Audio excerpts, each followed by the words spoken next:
Hey guys, today I'm going to create a new series called How to Rec Room. I know it's kind of a Rec Room thing already, but I wanted to make my own how-tos.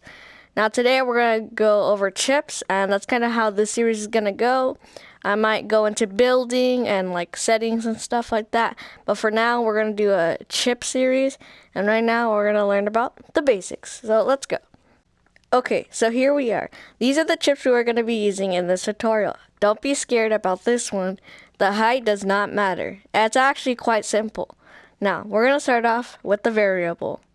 Okay, so this is the variable chip. It's actually quite simple. You should probably already know what it means. A variable is a letter that contains a fixed number. You just have to adjust it. So, to adjust it, open up your Maker Pen, go to Configure, click anywhere on the chip, and then you should see this panel. R signal is red signal, G signal is green signal, and you can probably guess what blue is. Now, you press this once, it changes the red once. So let's get out of here, go into wire, and you can see it's outputting a 1 signal. Let's go back into the configure, change this into a 3, go into wire, and you see how this one is outputting a 1, but this is outputting a 3, and this is outputting a 0. That's basically how the variable chip works. You can hook it up to other chips, and that's really the only use for a variable chip. You have to hook it up to other things to make them work. But other than that, this is a very useful chip to know how to use. Now, the variable chip was pretty easy to use, but now we're going to go to the combinator chip. And let's go over that right now.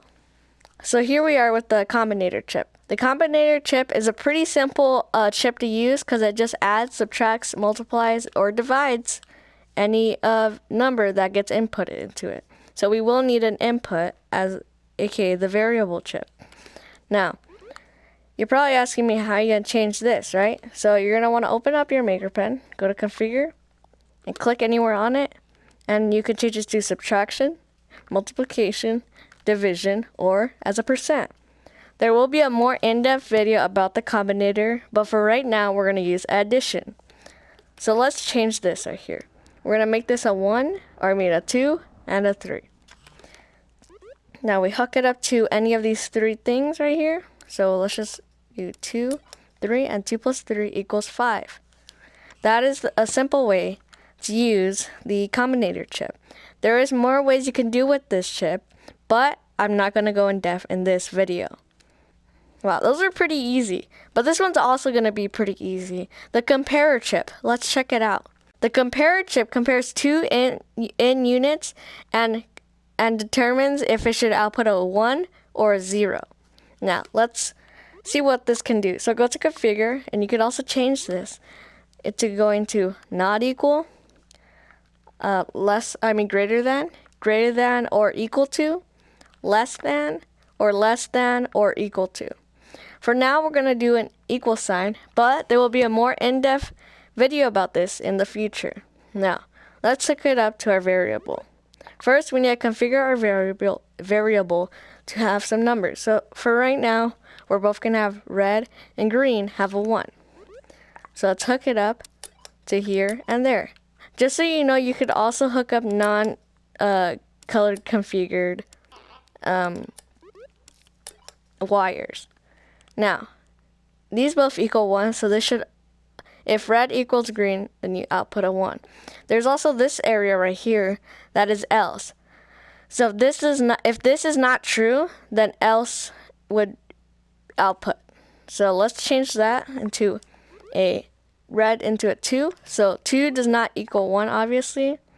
So this is not true, but else is true. And this is very useful for, I don't know, if you press a button or something like that. So yes, compare chips are very useful, and it's really good to know what they do. Those 3 were very easy, but this one is even easier. Let's check out the output chip. Output chip determines what the output number really is. Now, you could hook this up to basically mostly every chip, and all it tells you is what the output is, without, needing to pull up your wire button and checking it from right here. So let's connect this red to this red and configure the variable to say 3. And as you can see, this has changed from 0 to 3. Let's configure it one more time looking at it.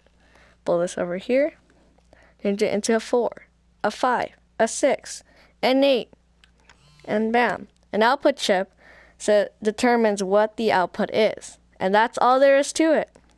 Alright guys, that was a fun adventure learning all the basics of these chips. But there's not really anything you could do with only these chips. You have to know more and more about the other chips. And that's going to be for another video. But for right now, that's where I'm going to end it off. It was really fun learning the basics with you. And now you should go out in Rec Room and try creating your own machine. Make it so if you press a button, it adds up the total and it puts on an output chip. Or maybe mess around with variables and other chips if you want to try it out for yourself.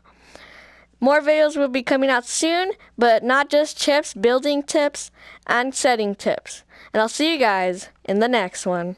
Goodbye!